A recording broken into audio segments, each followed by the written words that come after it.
Tak for interessen for webinaret. Tre årsager til terapi ikke virker for PTSD, kompleks PTSD og borderline-ramte, samt til dem, der er født ind i dysfunktionel familie.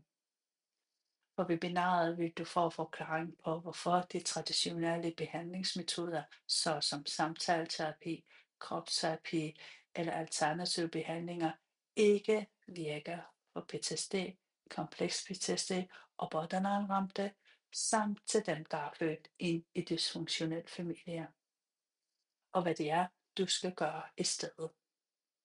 God fornøjelse. Tre årsager til terapi ikke virker for traumer, PTSD, kompleks PTSD og borderline-ramte, samt til dem, der er født ind i dysfunktionel familie.